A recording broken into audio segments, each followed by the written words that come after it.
Hello दोस्तों, रोजगार RS academy में आपका स्वागत है। मैं रागनी आज आपके लिए लेकर के आया हूँ संविधान का। जो हमारा संविधान, पिछली वीडियो हम बात कर चुके थे कि जो हमारा संविधान है उसमें कितने भाग हैं, 22 भाग हैं।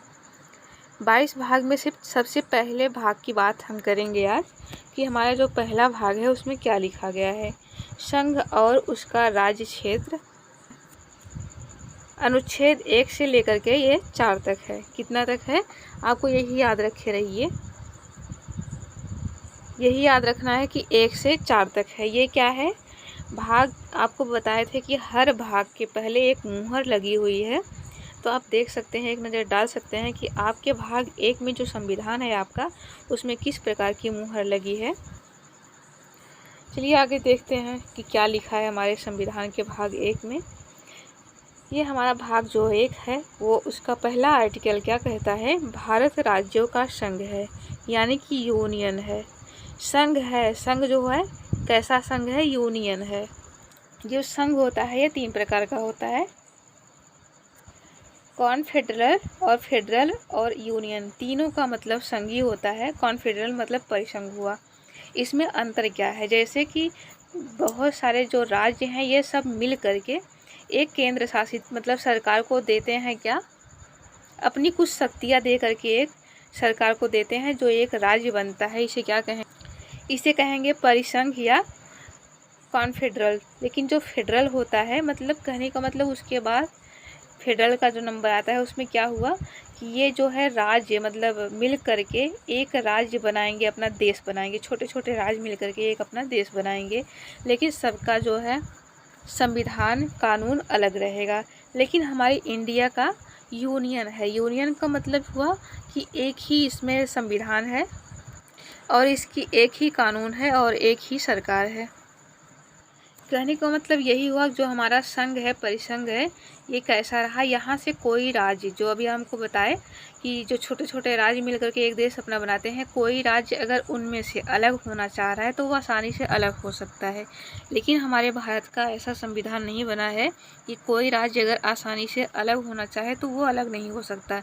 इसको ऐसे बनाया ही गया है कि अगर कोई राज्य अलग होना चाह रहा है तो उसे अलग नहीं किया जाएगा, वो अलग नहीं हो सकता। हमारा आर्टिकल है ये अनुच्छेद 2।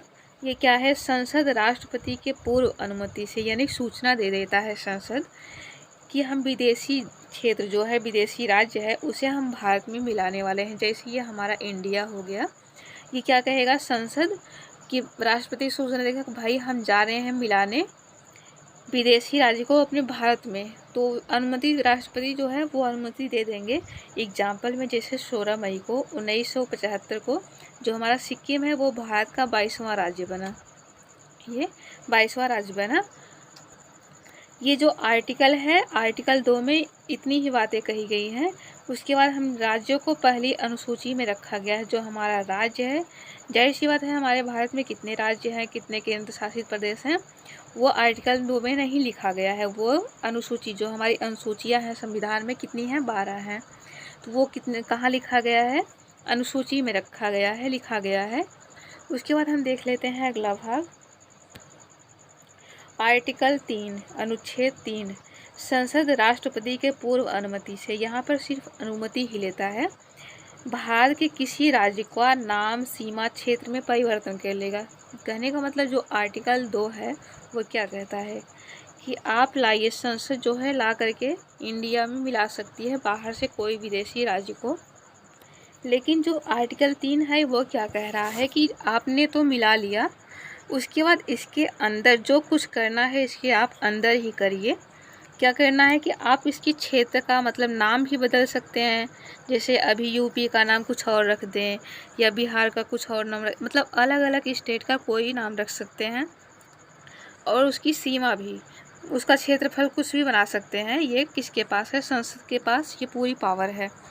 ये जो पार्लियामेंट है वो क्षेत्र भी बदल सकता है।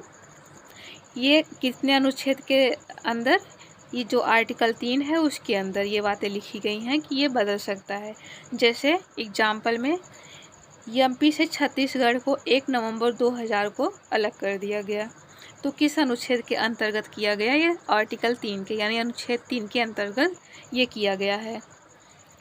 और उत्तराखंड, यूपी से उत्तराखंड को अलग कर दिया गया 9 नवंबर 2000 को। बिहार से झारखंड को अलग कर दिया 15 नवंबर 2000 को। ये 2000 को इतने सब अलग किए गए हैं राज्य। क्या आपको आर्टिकल 3 समझ में आ गया है? आर्टिकल 2 भी समझ में आ गया होगा, आशा करते हैं। जो आर्टिकल 2 है क्या कर सकता है ये? संसद बाहर से कोई भी विदेशी क्षेत्र ला करके इंडिया में रख सकती है, यानी कि मिला सकती है। उसके बाद आर्टिकल 3 क्या किया?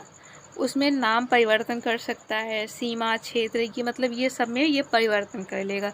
एक बार मतलब 2 में अंदर घुसा लेगा, उसके बाद कुछ भी कर सकता है इन सब तीनों में से।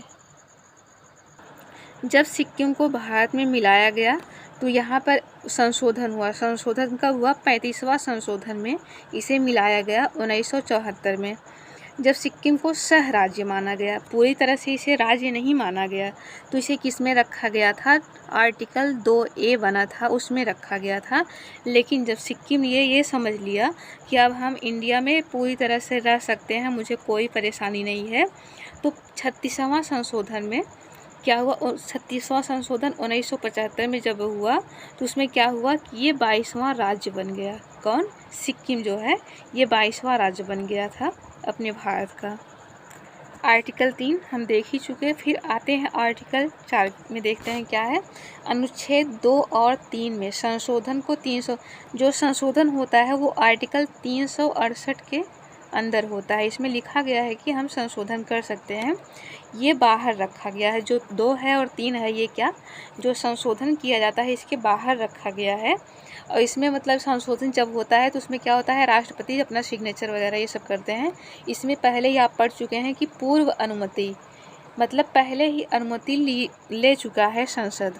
फिर आगे का प्रोसेस क्या है कि 50% जो संसद है 50% लोग मतलब बहुमत 50% लोग तैयार हो जाते हैं कि हाँ आप अंदर ला सकते हैं राज्य को, और उसका मतलब उसमें परिवर्तन कर सकते हैं नाम, सीमा और क्षेत्र में। तो 50% लोग उस पर सिग्नेचर करेंगे, इतने लोग तैयार हो जाएंगे। इसमें राष्ट्रपति बाध्य नहीं होंगे, बाध्य हैं, सॉरी ये बाध्य हैं। क्यों? क्योंकि पहले ही ये अनुमति दे चुके हैं कि हाँ आप बाहर से राज्य ला सकते हैं और उसमें अपना क्षेत्र वगैरह, सीमा ये सब चेंज कर सकते हैं। इसमें कोई संशोधन नहीं किया जाएगा। उसके बाद देख लेते हैं अनुसूची 1 और 4 भी इसमें प्रभावित होगी। आपको बताया कि ये चीज़ें जो राज्य है, राज्य का मिलाना, अलग करना, उसका नाम बदलना, ये सब अनुसूची 1 और 4 में ये परिवर्तन लिखा गया है। वो जब हम अनुसूची आपको बताएंगे ना तो उसमें बताएंगे कि जो 12 अनुसूचियाँ हैं उसमें क्या लिखी गई हैं और क्या बातें कही गई हैं। तो अगर मान लीजिए कोई राज्य कोई मतलब इंडिया में हम मिला लिए, संसद मतलब लाया मिला दिया, तो जो वो कहीं ना कहीं लिखा जाएगा ना कितने राज्य हैं कितने क्षेत्र हैं, तो वो अनुसूची में लिखा गया है।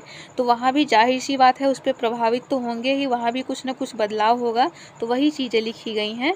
अनुसूची 1 और 4 भी इससे प्रभावित होगी। किस में लिखा गया है वो? आर्टिकल 4 में। आशा करते हैं कि आर्टिकल जो 1 से लेकर के 4 तक ये आपके भाग 1 में आता है, इतना आपको क्लियर हो गया होगा। ये भाग 1 में आर्टिकल 1 से लेकर के 4 तक इतना भी हम लोगों ने पढ़ा, इतना आपको क्लियर हो गया होगा। उसके बाद हम अगली वीडियो बनाएंगे जिस पे है भाग 2 में हम बात करेंगे और देखेंगे कि जो भाग 2 है हमारे संविधान का, जो भाग 2 है उसमें क्या बातें लिखी गई हैं, वो अगली वीडियो में हम चर्चा करेंगे। चलते हैं, मिलते हैं भाग 2 के साथ अगली वीडियो में। तब तक के लिए जय हिंद,